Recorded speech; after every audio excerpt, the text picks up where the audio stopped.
ಡಾಕ್ಟ್ರೇ, ನೀವ್ ಮನುಷ್ಯರಲ್ಲ, ನಮ್ ಪಾಲಿನ ದೇವ್ರು.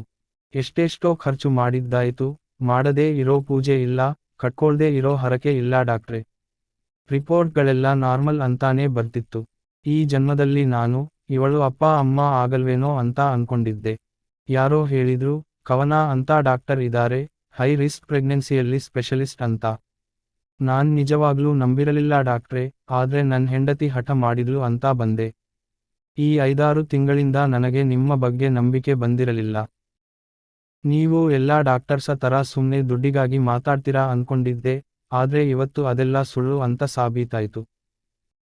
ನನ್ ಹೆಂಡ್ತಿ ಮುಖ ನೋಡಿ ಡಾಕ್ಟರ್, ಈ 7-8 ವರ್ಷದಲ್ಲಿ ಇವತ್ತಿನಷ್ಟು ಸಂತೋಷ ಇವಳ ಮುಖದಲ್ಲಿ ನಾನೆಂದೂ ಕಂಡಿರಲಿಲ್ಲ. ನಮ್ಮ ಈ ಖುಷಿಗೆ ನೀವೇ ಕಾರಣ, ನಿಮಗೆ ಏನು ಬೇಕೋ ಕೇಳಿ ಡಾಕ್ಟರ್. ಒಂದೇ ಉಸಿರಲ್ಲಿ ಹೇಳಿದ ವಿಜಯ್. ವಿಜಯ್ ಅವರೇ, ಇದರಲ್ಲಿ ನಾನೇನು ಪವಾಡ ಮಾಡಿಲ್ಲ, ಸುಮ್ನೆ ಅಷ್ಟೊಂದು ಹೊಗಳ್ಬೇಡಿ. ಡಾಕ್ಟರ್ ಆಗಿ ನಮ್ಮಿಂದ ಏನು ಸಾಧ್ಯ ಆಗತ್ತೋ ಅದನ್ನ ಮಾಡ್ತೀವಿ. ಇದು ನಮ್ ಡ್ಯೂಟಿ. ಹಾಗಂತ ಡಾಕ್ಟರ್ ಹತ್ರ ಹೋದ್ರೆ ಎಲ್ಲ ಸರಿ ಆಗೇ ಆಗತ್ತೆ ಅಂತಲ್ಲ. ನಮ್ಮ ವಿಜ್ಞಾನ ಎಷ್ಟೇ ಬೆಳೆದಿದ್ರೂ, ಕೆಲವೊಮ್ಮೆ ವಿಜ್ಞಾನಕ್ಕೂ ಸವಾಲು ಎಸೆಯೋ ಘಟನೆ ನಡೆಯುತ್ತೆ. ಕೆಲವು ಸಲ ರೋಗ ಉಲ್ಬಣಿಸಿ ಕೊನೆ ಹಂತಕ್ಕೆ ಬಂದ್ಮೇಲೆ ಜನ ಆಸ್ಪತ್ರೆಗೆ ಬರ್ತಾರೆ, ಆಗ ಅವ್ರನ್ನ ಉಳಿಸ್ಕೊಳ್ಳೋದು ನಮಗೂ ಕಷ್ಟ. ಇದನ್ನ ನೀವೆಲ್ಲ ಅರ್ಥ ಮಾಡ್ಕೋಬೇಕು. ನಾವು ಮನುಷ್ಯರೇ ಅಲ್ವಾ. ಏಕ ಉದ್ಧರಣ ಚಿಹ್ನೆ. ಈ ಹೊಗಳಿಕೆ ತೆಗಳಿಕೆಗಿಂತ ತಾಳ್ಮೆ ಅನ್ನೋದು ತುಂಬಾ ಮುಖ್ಯ ರೀ. ನಿಮ್ ಹೆಂಡ್ತಿಗಿರೋ ತಾಳ್ಮೆನೇ ನಿಮ್ ಇವತ್ತಿನ ಈ ಖುಷಿಗೆ ಕಾರಣ. ಮಕ್ಕಳೇ ಆಗಲ್ಲ ಅಂತ ಬೇಸರ ಮಾಡ್ಕೊಂಡು ಕೆಟ್ಟ ಯೋಚನೆ ಮಾಡೋ ಬದಲು ತಾಳ್ಮೆಯಿಂದ ಕಾಯೋದು ಸರಿ. ಇಷ್ಟ ವರ್ಷ ವಿದ್ಯಾ ಅವರು ಮಾಡಿದ್ದು ಅದೇ ಅಲ್ವಾ. ಏನ್ ವಿದ್ಯಾ? ಎಂದು ಡಾಕ್ಟರ್ ಕವನ ಕೇಳಿದರು. ಡಾಕ್ಟರ್, ನಂಗೆ ಏನು ಹೇಳ್ಬೇಕು ಅಂತ ಗೊತ್ತಾಗ್ತಿಲ್ಲ. ಆದ್ರೆ ನಿಮ್ ಮಾತು ಸತ್ಯ. ಹೆಣ್ಣಿಗೆ ತಾಳ್ಮೆ ತುಂಬಾ ಮುಖ್ಯ. ನಾನು 2 ಸಲ ಆತ್ಮಹತ್ಯೆಗೂ ಪ್ರಯತ್ನಿಸಿದ್ದೆ. ಆದ್ರೆ ಅವಾಗ ನಾನೇನಾದ್ರೂ ಸತ್ರೆ ನನ್ನ ಹಿಂದೆನೇ ನನ್ನ ಗಂಡನೂ ಸಾಯ್ತೀನಿ ಅಂತ ಎಚ್ಚರಿಸಿದ್ರು. ಮಕ್ಕಳು ಆಗದೇ ಇದ್ರೂ ಪರ್ವಾಗಿಲ್ಲ ವಿದ್ಯಾ, ನೀ ನಂಗೆ ಬೇಕು ಕಣೆ. ಸಾಯೋವರ್ಗೂ ನಿನ್ನ ಜೊತೆನೇ ಇರ್ತೀನಿ, ಅದೇ ತರ ನೀನು ನಂಗ್ ಭಾಷೆ ಕೊಡು ವಿದ್ಯಾ ಅಂತ ಅಂದ್ರು. ಡಾಕ್ಟರ್ ಆವತ್ತಿಂದ ನನಗೆ ಅನ್ಸಿದ್ದು ಒಂದೇ, ಮಕ್ಕಳೇ ನಮ್ಮ ಅಂತಿಮ ಗುರಿಯಲ್ಲ. ಇನ್ಮುಂದೆ ಮಕ್ಕಳಾಗದಿದ್ರೂ ಸರಿ, ಪ್ರಾಣಕ್ಕಿಂತ ಜಾಸ್ತಿ ಪ್ರೀತ್ಸೋ ನನ್ ಗಂಡನಿಗೋಸ್ಕರ ನಾನು ಬದುಕ್ಬೇಕು ಅಂತ. ನನ್ನ ತಾಳ್ಮೆಗಿಂತ, ನನ್ನ ಗಂಡನ ಪ್ರೀತಿನೇ ಇವತ್ತಿನ ಈ ಖುಷಿಗೆ ಕಾರಣ. ವಿದ್ಯಾಳ ಮಾತು. ಡಾಕ್ಟರ್, ನಿಮ್ಮನ್ನ ಡಾಕ್ಟರ್ ಅನಂತ್ ಕರೀತಿದ್ದಾರೆ. 3rd ಫ್ಲೋರಲ್ಲಿ ಇದಾರೆ. ಆಫೀಸ್ ಬಾಯಲ್ ಹೇಳಿ ಹೋದ. ಸರಿ ವಿದ್ಯಾ, ವಿಜಯ್ ಮತ್ತೆ ಭೇಟಿಯಾಗೋಣ. ನಾನು ಹೇಳಿದ ತರ ಮಾಡಿ ಆಯ್ತಾ? ಊಟ ಚೆನ್ನಾಗಿ ಮಾಡಿ, ಯಾಕಂದ್ರೆ ನೀವ್ ಈಗ ಒಂದಲ್ಲ 2 ಹೊಟ್ಟೆಗೆ ತಿನ್ಬೇಕು. ಸೊಪ್ಪು, ಹಸಿ ತರಕಾರಿ, ಹಣ್ಣು, ಹಾಲು ತಗೋಬೇಕು. ಭಾರ ಎತ್ತಬೇಡಿ. ಸಣ್ಣಪುಟ್ಟ ಮನೆಗೆಲಸ ಮಾಡಿ. ಪ್ರತಿ ತಿಂಗಳು ಚೆಕಪ್ಗೆ ಬನ್ನಿ. ನಂಗ್ ಸ್ವಲ್ಪ ಕೆಲ್ಸ ಇದೆ, ಬರ್ಲಾ? Have a nice day. ತುಂಬಾ ಥ್ಯಾಂಕ್ಸ್ ಡಾಕ್ಟರ್. ಮತ್ತೆ ಸಿಗೋಣ ಎನ್ನುತ್ತ ವಿಜಯ್ ಕೂಡ ಹೊರಟು ಹೋದರು. ಕಿಡಕಿಯಿಂದ ಹೊರಗಿನ ಪ್ರಕೃತಿಯ ಸೌಂದರ್ಯ ಸವಿಯುತ್ತಿದ್ದ ಅನಂತನಿಗೆ ಕವನ ಬಂದಿದ್ದು ಗೊತ್ತಾಗ್ಲಿಲ್ಲ. ಅನಂತ್. ಏಕ ಉದ್ಧರಣ ಚಿಹ್ನೆ. ಓಹ್, ಕವನ. ಬನ್ನಿ ಕುತ್ಕೊಳ್ಳಿ. ಆವಾಗಿಂದ ಕಾಯ್ತಾ ಇದ್ದೆ. ಏಕ ಉದ್ಧರಣ ಚಿಹ್ನೆ. ಏನಾದ್ರೂ ಎಮರ್ಜೆನ್ಸಿ ಇತ್ತಾ ಡಾಕ್ಟರ್? ಏಕ ಉದ್ಧರಣ ಚಿಹ್ನೆ. ಟೈಮ್ ನೋಡಿದಿರಾ? ಆಗ್ಲೇ 3 ಗಂಟೆ. ನಿಮ್ಗಂತೂ ಪೇಷಂಟ್ ಸಿಕ್ರೆ ಮುಗಿದೇ ಹೋಯಿತು. ಊಟಾನು ಬೇಡ, ಗಂಡಾನು ಬೇಡ ಅಲ್ವಾ? ಏಕ ಉದ್ಧರಣ ಚಿಹ್ನೆ. ಓಹ್, ಟೈಮ್ ಹೋಗಿದ್ದೇ ಗೊತ್ತಾಗಲಿಲ್ಲ ಅನಂತ್. ವಿಜಯ್ ಅಂತ ಹೇಳಿದ್ನಲ್ಲ, ನೆನಪಿದ್ಯಾ? ಏಕ ಉದ್ಧರಣ ಚಿಹ್ನೆ. ಹಾಂ, ನೆನಪಿದೆ. ಅದೇ ಮದ್ವೆ ಆಗಿ 9 ವರ್ಷ ಆಗಿತ್ತು, ಆದ್ರೆ ಮಕ್ಕಳು ಆಗಿರ್ಲಿಲ್ಲ ಅಂದಿದ್ದೆ. ಅವರೇ ತಾನೇ? ಏನಾಯಿತು ಅವರ ರಿಪೋರ್ಟ್? Any improvements? ಏಕ ಉದ್ಧರಣ ಚಿಹ್ನೆ. Yes Anant, she is pregnant. ಅವರ ಜೊತೆ ಮಾತಾಡ್ತಾ ಟೈಮ್ ಹೋಗಿದ್ದೇ ಗೊತ್ತಾಗ್ಲಿಲ್ಲ. ಅನಂತ್, ಜಗತ್ತಿನಲ್ಲಿ ಒಂದು ಹೆಣ್ಣಿಗೆ ಇದಕ್ಕಿಂತಲೂ ಖುಷಿ ಇನ್ನೇನಿದೆ ಅಲ್ವಾ? ಅವಳ ಮುಖದಲ್ಲಿ ಇವತ್ತೇನೋ ಒಂದು ಸಾರ್ಥಕತೆ ಇತ್ತು. ಅವರ ರಿಪೋರ್ಟ್. Hello, please stop. ದಿನ ಇಂಥ 1000 ಕತೆ ಹೇಳ್ತಿರ್ತೀಯಾ, ಇವಾಗ ಊಟ ಮಾಡಣ್ವಾ? ಮೌನ. ಕವನ ಯಾಕೋ ಮಂಕಾದಂತೆ ಅನಿಸಿತು ಅನಂತನಿಗೆ. ರೆಸ್ಟ್ಲೆಸ್ ಆಗಿ ಕೆಲ್ಸ ಮಾಡಿದ್ರಿಂದ ಇರಬಹುದೇನೋ ಅಂತ ಸುಮ್ಮನಾದ. ಡಾಕ್ಟರ್ ಅನಂತ್ ಮತ್ತು ಕವನ ಇಬ್ಬರೂ ದಂಪತಿಗಳು. Anant famous psychiatrist. ಕವನ ಕೂಡ ಹೆಸರಾಂತ ಗೈನಾಕಾಲಜಿಸ್ಟ್. ಇಬ್ಬರಿಗೂ 6 ಅಂಕೆಯ ಸಂಬಳ. ಇಬ್ಬರೂ ಉತ್ತಮ ವ್ಯಕ್ತಿತ್ವವುಳ್ಳವರು. ಅನಂತ್ ಸ್ವಲ್ಪ ಮುಂಗೋಪಿ ಆದರೂ ಇನ್ನೊಬ್ಬರ ಕಷ್ಟಕ್ಕೆ ಮರುಗುವ ಸ್ವಭಾವ. ಇಬ್ಬರಲ್ಲೂ ಅನ್ಯೋನ್ಯತೆ ಇತ್ತು. ಅತ್ತೆ, ಮಾವ, ಗಂಡ, ಮನೆ, ಕಾರು ಎಲ್ಲವೂ ಇತ್ತು. ಮಾವನೆಂದರೆ ಕವನಾಳಿಗೆ ಅಪ್ಪನೇ ಆಗಿದ್ದರು. ಅವಳೆಂದರೆ ಅವರಿಗೇನೋ ವಿಶೇಷ ಮಮಕಾರವಿತ್ತು. ಅವಳು ನೈಟ್ ಡ್ಯೂಟಿ ಎಂದರೆ ಉಮಾಪತಿ ಅವರಿಗೆ ಏನೋ ಕಳವಳ, ಗಾಬರಿ. ಅವಳು ಮುಂಜಾನೆ ಬರೋವರ್ಗೂ ಉಮಾಪತಿಯವರಿಗೆ ಟೆನ್ಷನ್ ತಪ್ಪಿದ್ದಲ್ಲ. ಇನ್ನು ಅತ್ತೆ ಶಾರದಾ ಆಚಾರ ವಿಚಾರ, ಮಡಿ ಮೈಲಿಗೆಗಳೇ ಜೀವನವೆಂದು ಭಾವಿಸಿದವರು. ಈ ಜಾತಿ ಗೀತಿ ಎಂಬ ಜಾತಕದ ಆಚೆಗಿರುವ ಜಗತ್ತಿನ ಅಸ್ತಿತ್ವದ ಬಗ್ಗೆ ಅವರಿಗೆ ಕಲ್ಪನೆಯೂ ಇರಲಿಲ್ಲ. ಮಂತ್ರದೊಂದಿಗೆ ಎದ್ದು, ಮಂತ್ರದೊಂದಿಗೆ ಮಲಗುವಷ್ಟು ಸಂಪ್ರದಾಯವಾದಿ ಈ ಶಾರದಾ ಅತ್ತೆ. ಅನಂತ್, ಕವನಾಳನ್ನು ಪ್ರೀತಿಸಿ ಮದುವೆ ಆಗಿದ್ದು ಶಾರದಾಗೆ ಸ್ವಲ್ಪಮಟ್ಟಿಗೆ ಆಘಾತ ನೀಡಿತ್ತು. ಜಾತಕ ನೋಡಿಲ್ಲ, ಜಾತಿ ಗೊತ್ತಿಲ್ಲ, ಮೇಲಾಗಿ ಅಪ್ಪ ಇಲ್ಲದ ಮಗಳು ಹೇಗೋ ಏನೋ. ಈ ಕೆಲಸ ಮಾಡೋ ಹುಡುಗಿರ್ಗೆ ಸ್ವಲ್ಪ ದಿಮಾಕಿರತ್ತೆ ಅನಂತು. ನಮಗ್ಯಾಕೆ ಹೊರಗೆ ದುಡಿಯೋ ಹುಡುಗಿ ಬೇಕು ಹೇಳು. ಲಕ್ಷಣವಾಗಿ ಮನೆಲಿದ್ದು ಗಂಡ, ಮಕ್ಕಳು, ಅತ್ತೆ ಮಾವನ್ನ ನೋಡ್ಕೊಳ್ಳೋ ಹುಡುಗಿ ಸಾಕು ಕಣೋ.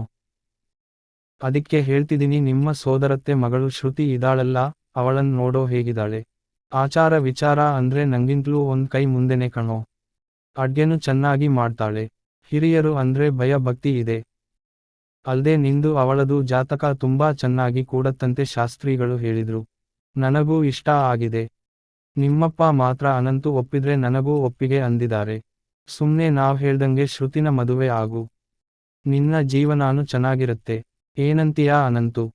ಅಮ್ಮನ ಮಾತು ಮುಗಿದಿತ್ತು. ಅಮ್ಮ, ಶ್ರುತಿ ಒಳ್ಳೆ ಹುಡುಗಿನೇ ಸರಿ. ಪೂಜೆ ಪುನಸ್ಕಾರ ತಿಳಿದಿರುವ ಹುಡುಗಿ. ಅದೂ ಸರಿ. ಹಾಗಂದ ಮಾತ್ರಕ್ಕೆ ಕವನ ಕೆಟ್ಟವಳು ಅಂತಲ್ಲ ಅಮ್ಮ. ಅಪ್ಪ ಇಲ್ಲ ಅಂದ ಮಾತ್ರಕ್ಕೆ ಅವಳನ್ಯಾಕೆ ಕೀಳಾಗಿ ಕಾಣ್ತೀಯಾ ಅಮ್ಮ. ಕವನ ಸಹ ಒಳ್ಳೆ ಫ್ಯಾಮಿಲಿ ಹುಡುಗಿ. ಜಾತಕ ಕೂಡ್ಬಿಟ್ರೆ ಎಲ್ಲ ಒಳ್ಳೆದೇ ಆಗತ್ತೆ ಅನ್ನೋಕೆ ಏನ್ ಗ್ಯಾರಂಟಿ ಇದೆ. ಒಬ್ರನ್ನ ಒಬ್ರು ಅರ್ಥ ಮಾಡ್ಕೊಂಡ್ರೆ ಸಾಕು, ಜೀವನ ಚೆನ್ನಾಗಿರತ್ತೆ. ನನ್ನ ಲೈಫ್ ಪಾರ್ಟ್ನರ್ ಕವನಾನೇ ಅಮ್ಮ. ಇನ್ನೊಂದ್ ವಿಷಯ ಅಮ್ಮ, ಮದುವೆ ಆದಮೇಲೆ ನೀನೇ ಕವನ ಬಗ್ಗೆ ಹೆಮ್ಮೆ ಪಡ್ತೀಯ. ಈ ಮನೆಗೆ ಇವಳೇ ಸರಿಯಾದ ಸೊಸೆ ಅಂತೀಯ. ನೋಡ್ತಿರು ಅಮ್ಮ. ಏಕ ಉದ್ಧರಣ ಚಿಹ್ನೆ. ತಾಯಿ ಮಗನ ಸಂಭಾಷಣೆ ಕೇಳಿದ ಉಮಾಪತಿಯವರು ಯಾವ ಪ್ರತಿಕ್ರಿಯೆ ತೋರದೆ ಕೋಣೆಯಲ್ಲಿ ಮಲಗಿದರು. ಶಾರದಮ್ಮನವರಿಗೆ ಮಾತ್ರ ರೆಪ್ಪೆ ಮುಚ್ಚಲಿಲ್ಲ. ಮಗನ ನಿರ್ಧಾರವನ್ನು ಗಂಡನಿಗೆ ಹೇಳುವ ಪ್ರಯತ್ನ ಮಾಡಿ ಸೋತರು.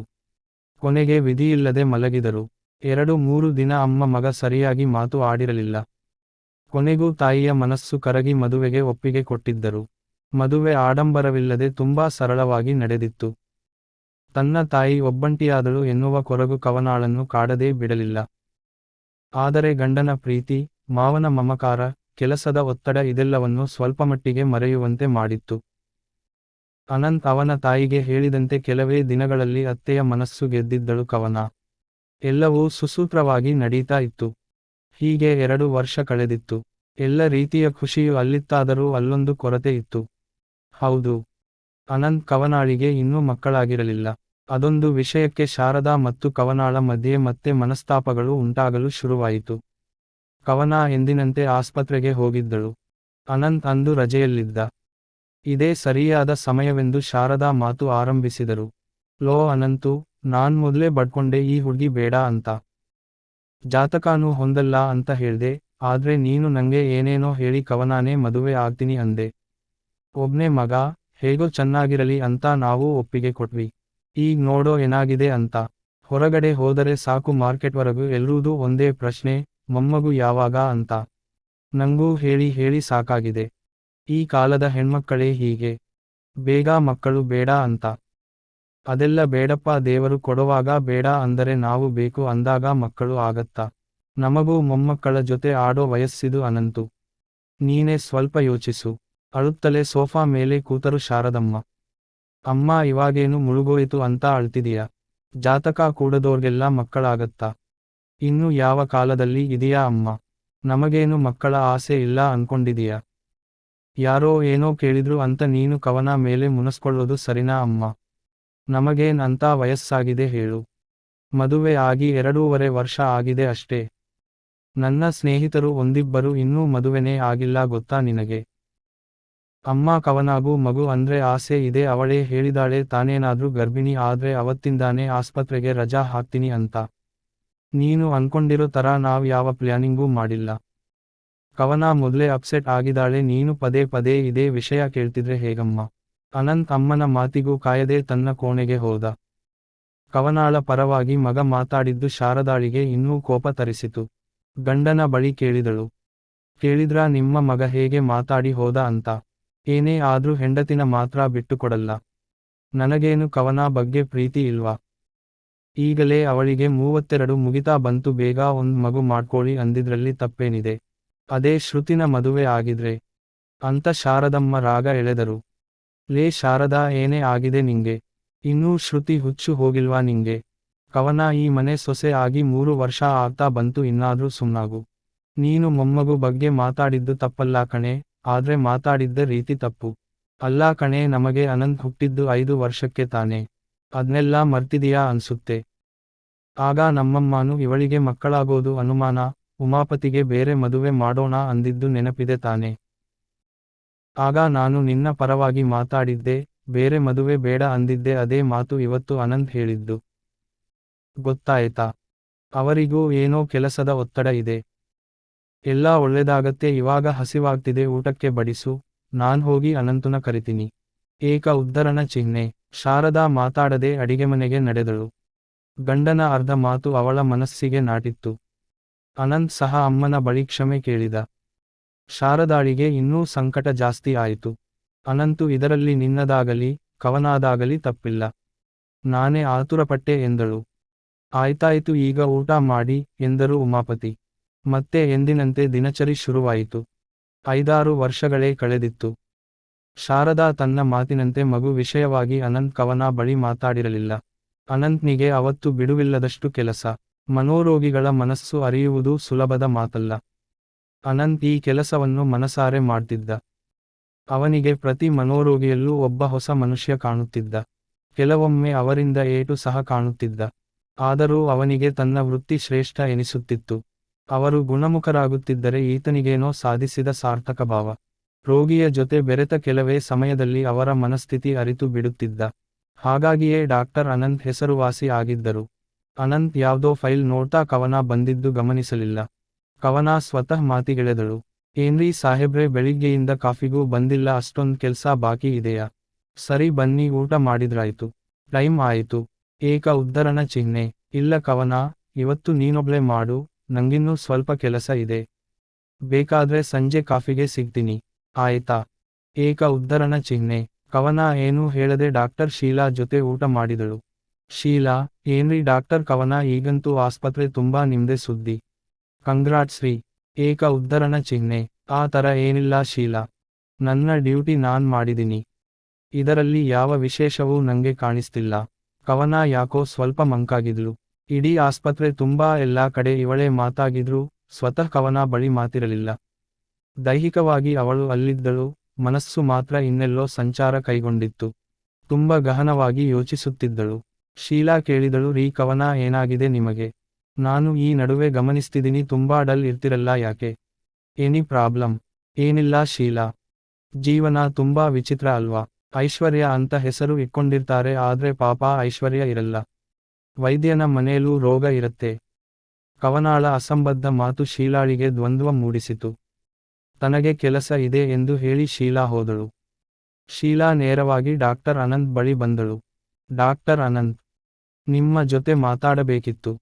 ಓಹ್ ಡಾಕ್ಟರ್ ಶೀಲಾ, ನೋಡಿ ಇವಾಗ ಮುಗಿತು ನನ್ನ ಕೆಲಸ. ಬನ್ನಿ ಊಟ ಮಾಡೋಣ. ಏಕ ಉದ್ಧರಣ ಚಿಹ್ನೆ. ನನ್ನ ಊಟ ಆಯಿತು ಡಾಕ್ಟರ್. ನಾನು ಕವನ ಒಟ್ಟಿಗೆ ಊಟ ಮಾಡಿದ್ವಿ.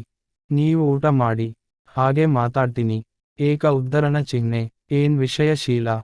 ಎಲ್ಲ ಸರಿ ಇದೆ ತಾನೆ. ಏಕ ಉದ್ಧರಣ ಚಿಹ್ನೆ. ಅದನ್ನ ನೀವ್ ಹೇಳಬೇಕು ಡಾಕ್ಟರ್. ಮನೇಲಿ ಏನಾದ್ರೂ ಸಮಸ್ಯೆನಾ.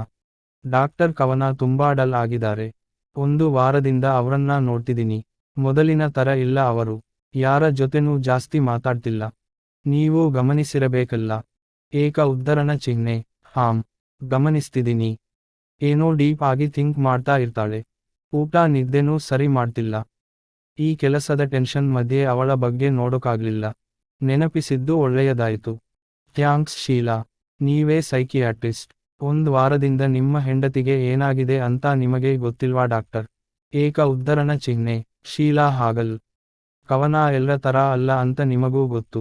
ಬೇರೆಯವರ ತರ ಎಮೋಷನ್ಸ್ ಹೊರ ಹಾಕಲ್ಲ ಅವಳು. ಮನಸ್ಸಲ್ಲಿ ಏನೋ ಇದೆ ಅನ್ಸುತ್ತೆ. ಇವತ್ತು ಮನೆಗೆ ಹೋಗಿ ವಿಚಾರಿಸ್ತೀನಿ. ಆಯಿತು ಡಾಕ್ಟರ್. ನಾನು ಹೊರಡ್ತೀನಿ. ಏಕ ಉದ್ಧರಣ ಚಿಹ್ನೆ. ಸಮಯ ಆಗಲೇ 10 ಗಂಟೆ ಆಗಿತ್ತು.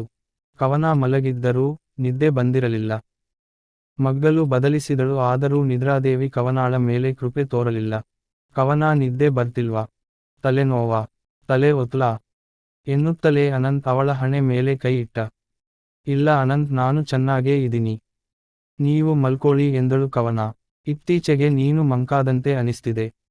ಮೊದಲಿನ ಕವನ ನೀನೆನಾ ಅನ್ನುವಷ್ಟು ಬದಲಾಗಿದೆಯಾ? ಏನಾಗಿದೆ ನಿಂಗೆ? ಅನಂತ್ ಕೇಳಿದ. ಅವಳಿಗೂ ಏನೋ ಮಾತಾಡುವ ಮನಸ್ಸಾಯ್ತು. ಅನಂತ್, ಒಂದ್ ವಿಚಿತ್ರ ಗೊತ್ತಾ? ನಾನು ಗೈನಕಾಲಜಿಸ್ಟ್. ದಿನಕ್ಕೆ ಕಮ್ಮಿ ಅಂದ್ರೂ 40ರಿಂದ 50 ಪೇಷಂಟ್ಸ್ ನೋಡ್ತೀನಿ. ಅವರ ಜೊತೆ ಮಾತಾಡಿ ಅವರ ಸಮಸ್ಯೆ ಪರಿಹಾರ ಮಾಡೋಕೆ ಪ್ರಯತ್ನ ಪಡ್ತೀನಿ, ಆದ್ರೆ ಸ್ವತಃ ನನ್ನ ಸಮಸ್ಯೆಗೆ ನನಗೆ ಪರಿಹಾರ ಸಿಗ್ತಿಲ್ಲ. ನನಗೆ ಮಕ್ಕಳ ಭಾಗ್ಯ ಇಲ್ವೇನೋ ಅನಿಸ್ತಿದೆ. ಮದುವೆ ಆಗಿ ಇದು 9ನೇ ವರ್ಷ. ಏಕ ಉದ್ಧರಣ ಚಿಹ್ನೆ. ಹೇಯ್ ಕವನ, ಅದಕ್ಕ ನೀನು ಚಿಂತೆ ಮಾಡ್ತಿರೋದು? ಮಕ್ಕಳಾಗದಿದ್ರೆ ಅದಕ್ಕೆ ನೀನೇ ಕಾರಣ ಅಂತ ಯಾಕೆ ತಿಳಿತೀಯ? ನನ್ನಲ್ಲೂ ದೋಷ ಇರಬಹುದಲ್ಲ. ವಿಜಯ್ ಅಂತ ನಿನ್ನ ಪೇಷಂಟ್ ಬಗ್ಗೆ ನೀನ್ ಏನ್ ಹೇಳಿದ್ದೆ ಅಂತ ನೆನಪಿದೆ ತಾನೆ? ತಾಳ್ಮೆ ಇರಬೇಕು ಅಂತಲ್ವಾ? ನಾವು ತಾಳ್ಮೆಯಿಂದ ಕಾಯೋಣ, ಆಯ್ತಾ? ರಿಪೋರ್ಟ್ ಬಂದಿದೆ ಅಂತ ಹೇಳಿದ್ಯಲ್ಲ, ಏನಿದೆ ಅದರಲ್ಲಿ? ಅನಂತ್, ನಿಮ್ಮ ರಿಪೋರ್ಟ್ ಸಹ ನಾರ್ಮಲ್ ಇದೆ. ನಂದೂ ನಾರ್ಮಲ್ ಇದೆ. ಆದರೂ ಏಕ ಉದ್ಧರಣ ಚಿಹ್ನೆ. ಇನ್ನೂ ಜಾಸ್ತಿ ಇದೇ ವಿಷಯ ಮಾತಾಡಿ ಅವಳಿಗೆ ಬೇಸರ ಮಾಡೋದು ಬೇಡವೆನಿಸಿ, ಹೋಗ್ಲಿ ಬಿಡಮ್ಮ.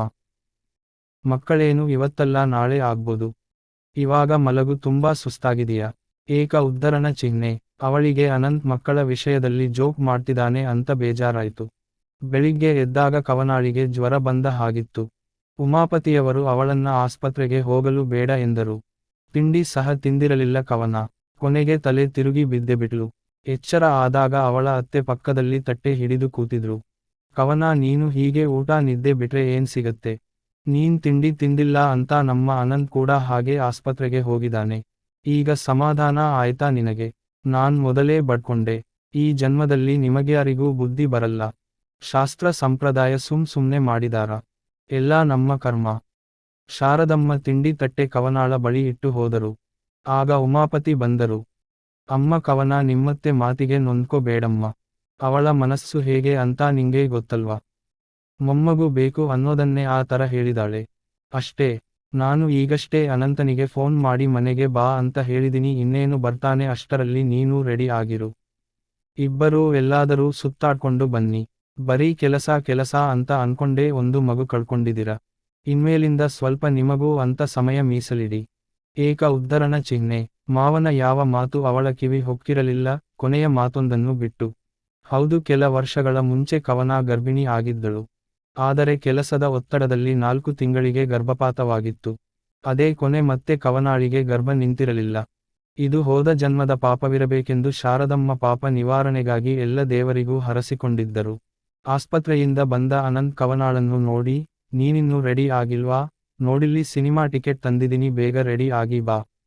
ಇವತ್ತು ಡಿನ್ನರ್ ಹೊರಗೆ, ಓಕೆ? 10 ನಿಮಿಷದಲ್ಲಿ ಬಾ, ನಾನು ಕಾರಲ್ಲಿರ್ತೀನಿ, ಆಯ್ತಾ?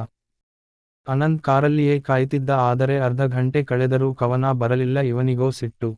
ಹಾಗೆ ಹೋದವನೇ ಬೈಯಲು ಆರಂಭಿಸಿದ. ನಿಂದು ಯಾಕೋ ಅತಿ ಆಯಿತು ಕವನ.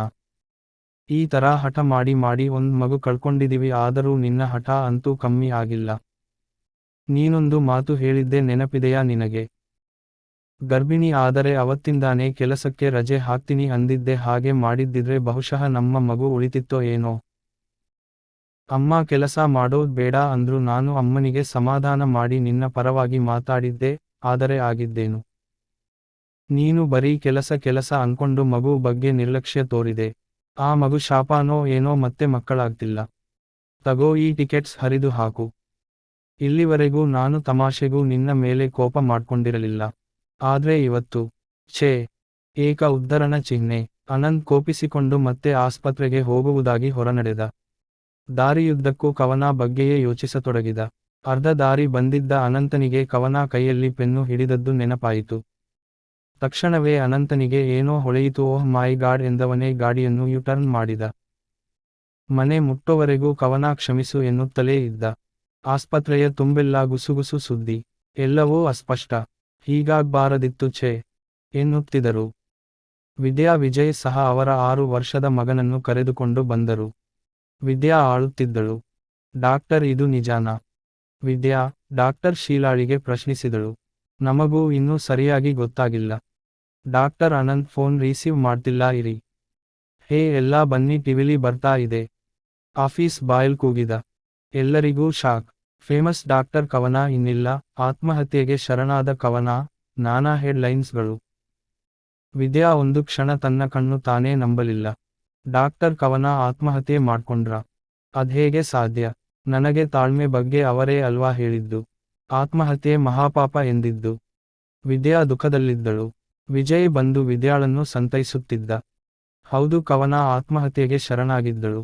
ನಿನ್ನೆ ಅವಳ ಕೈಯಲ್ಲಿ ಪೆನ್ನು ನೋಡಿದ್ದ ಅನಂತ್ ಕಾರಿನಲ್ಲಿ ಅದರ ಬಗ್ಗೆ ಯೋಚಿಸಿದ ತಕ್ಷಣ ಅವನಿಗೆ ಕವನಾಳ ಮನಸ್ಥಿತಿ ಅರ್ಥವಾಗಿತ್ತು. ಆ ತರದ ಎಷ್ಟೋ ಕೇಸ್ ಹ್ಯಾಂಡಲ್ ಮಾಡಿದ್ದ ಅನಂತ್. ಅವನಿಗೆ ತಿಳಿದಿತ್ತು ಈ ತರ ಕಂಡೀಷನ್ ಇದ್ದವರು ಕೊನೆದಾಗಿ ಅವರ ಮನಸ್ಸಲ್ಲಿರೋದನ್ನೆಲ್ಲ ಒಂದು ಪತ್ರದಲ್ಲಿ ಬರ್ದಿಟ್ಟು ಮನೆ ಬಿಟ್ಟು ಹೋಗ್ಬೋದು ಇಲ್ಲ ಆತ್ಮಹತ್ಯೆ ಮಾಡ್ಕೋಬಹುದು ಅಂತ. ಅವನಿಗಿದ್ದ ಭಯ ಅಂದ್ರೆ ಕವನ ಮನೆ ಬಿಟ್ಟು ಹೋಗ್ತಾಳೆ ಅನ್ನೋದು, ಯಾಕಂದ್ರೆ ಆತ್ಮಹತ್ಯೆ ಮಾಡ್ಕೊಳ್ಳೋವಷ್ಟು ವೀಕ್ ಮೈಂಡ್ ಅವಳಿಗೆ ಇಲ್ಲ ಎಂದು ಭಾವಿಸಿದ್ದ. ಆದಾಗ್ಯೂ ತನ್ನ ತಂದೆಗೆ ಫೋನ್ ಮಾಡಿ ಕವನ ಮನೆ ಬಿಟ್ಟು ಹೋಗೋ ನಿರ್ಧಾರ ಮಾಡಿದಾಳೆ ಅಂತ ಅನ್ಸತ್ತೆ ಅಪ್ಪ. ನೀವು ಅಮ್ಮ ಅವಳನ್ನ ತಡೆಯಿರಿ, ನಾನು ಇನ್ನೊಂದ್ ಅರ್ಧ ಮುಕ್ಕಾಲು ಗಂಟೆ ಅಂದ್ರೆ ಮನೆ ರೀಚ್ ಆಗ್ತೀನಿ ಬಾಯಲಪ್ಪ. ಫೋನ್ ಕಟ್ ಮಾಡಿ ಮನೆಗೆ ನಡೆದಿದ್ದ ಅನಂತ್. ತನ್ನ ಅಪ್ಪ ಅಮ್ಮ ಅವಳನ್ನ ತಡೆದಿರಬಹುದೆಂದು ಆತನ ಊಹೆ. ಆದರೆ ವಿಧಿಯ ಮುಂದೆ ಅನಂತನ ಯೋಚನೆ ತೃಣಸಮಾನವಾಗಿತ್ತು. ಅವಳು ನೇಣಿಗೆ ಶರಣಾಗಿದ್ದಳು. ಉಮಾಪತಿಗೆ ಹೃದಯಾಘಾತವಾಗಿತ್ತು. ಶಾರದಮ್ಮ ಕವನಾಳನ್ನೇ ದಿಟ್ಟಿಸಿ ನೋಡುತ್ತಾ ಕಲ್ಲಿನಂತೆ ನಿಂತಿದ್ದರು. ಪೊಲೀಸರು ಮತ್ತು ಫಾರೆನ್ಸಿಕ್ ನವರು ಬಂದರು. ಪೋಸ್ಟ್ಮಾರ್ಟಮ್ ಆದ್ಮೇಲೆ ಬಾಡಿ ಕೊಡ್ತೀವಿ, ಮನೆಯವರು ಯಾರಾದರೂ ಒಬ್ರು ಬನ್ನಿ ಎಂದರು. ಅವಳ ಕೈಯಲ್ಲಿ ಚೀಟಿ ಇತ್ತು. ಅದರಲ್ಲಿ ತನ್ನ ಗಂಡ, ತಾಯಿ, ಅತ್ತೆ ಮಾವನಿಗೆ ಕ್ಷಮಿಸಿ ಎಂದು ಬರೆದಿದ್ದಳು. ಮಕ್ಕಳಿಲ್ಲದ ಜೀವನ ನನಗೆ ಉಸಿರುಗಟ್ಟುವಂತೆ ಮಾಡುತ್ತಿದೆ. ನನ್ನ ಹಠದ ಪರಿಣಾಮವಾಗಿ ಒಂದು ಮಗು ಕಳೆದುಕೊಂಡು ನನ್ನ ಜೀವನ ಬರಡಾಗಿದೆ. ನನ್ನಿಂದ ಎಲ್ಲರಿಗೂ ಬೇಜಾರು, ಅದಕ್ಕೆ ಈ ನಿರ್ಧಾರ ಮಾಡಿದಿನಿ. ಜಗತ್ತು ಎಷ್ಟೇ ಮುಂದುವರೆದಿರಬಹುದು, ನಾವೆಷ್ಟೇ ಎಜುಕೇಟೆಡ್ ಆಗಿರಬಹುದು, ಹೆಣ್ಣು ಏನೆಲ್ಲ ಸಂಪಾದಿಸಿದ್ರೂ ಕೊನೆಗೆ ಅವಳ ಜನ್ಮಕ್ಕೆ ಸಾರ್ಥಕತೆ, ಮುಕ್ತಿ ಸಿಗುವುದು ಅವಳು ತಾಯಿಯಾದಾಗಲೇ. ಆ ಮುಕ್ತಿ ಬಹುಶಃ ನನಗೆ ಸಿಗಲಾರದೋ ಏನೋ. ಕ್ಷಮಿಸಿ. ನನ್ನ ಸಾವಿಗೆ ನನ್ನ ಮನೆಯವರು ಯಾರೂ ಕಾರಣರಲ್ಲ ಅನಂತ್, ನನ್ನ ಕ್ಷಮಿಸಿ. ಇಂತಿ ನಿಮ್ಮ ಕವನ. ಮೀಡಿಯಾ ಮೂಲಕ ಈ ಸುದ್ದಿ ಎಲ್ಲರಿಗೂ ತಲುಪಿತ್ತು. ಪೋಸ್ಟ್ಮಾರ್ಟಮ್ ರಿಪೋರ್ಟ್ ಬಂತು. ಕವನ ಸ್ವಯಂ ಪ್ರೇರಿತಳಾಗಿ ಆತ್ಮಹತ್ಯೆ ಮಾಡಿಕೊಂಡಿದ್ದಳು. ಆದರೆ ಎಲ್ಲರಿಗೂ ಶಾಕ್ ನೀಡಿದ್ದ ವಿಷಯವೇ ಬೇರೆ ಇತ್ತು. ಅದೇ ಕವನ 2 ತಿಂಗಳ ಗರ್ಭಿಣಿ ಅಂತ. ಶಾರದಾಳಿಗೆ ಕವನ ಬೆಳಿಗ್ಗೆ ತಲೆ ತಿರುಗಿ ಬಿದ್ದಿದ್ದು ನೆನಪಾಯಿತು. ಅಯ್ಯೋ, ನನಗೆ ಅಷ್ಟು ಗೊತ್ತಾಗದೆ ಹೋಯಿತಾ, ಬೆಳಿಗ್ಗೆನೇ ಗೊತ್ತಾಗಿದ್ದಿದ್ರೆ ನನ್ನ ಸೊಸೆಯನ್ನ ಉಳಿಸ್ಕೋಬಹುದಿತ್ತು ಎಂದು ಅಲ್ಲೇ ಕುಸಿದು ಕೂತರು. ಅನಂತ್ ಮಾತಾಡದೆ ಮೌನಿಯಾದ. ದೇವರು ಕೊಟ್ಟಾಗ ತಗೋಬೇಕು ಅನಂತು. ನಮಗೆ ಬೇಕು ಅಂದಾಗ ಮಕ್ಕಳು ಸಿಗಲ್ಲಪ್ಪ, ಹಿಂದೆಂದೋ ಅಮ್ಮ ಹೇಳಿದ ಮಾತಿಗೆ ಸಮಯ ಇವತ್ತು ಉತ್ತರಿಸಿತ್ತು. ಈಗ ಅವನಿಗೆ ಮಗು ಆಗಲಿ, ಕವನ ಆಗಲಿ ಕೈಗೆ ಸಿಗದಷ್ಟು ದೂರ ಚಲಿಸಿದ್ದರು.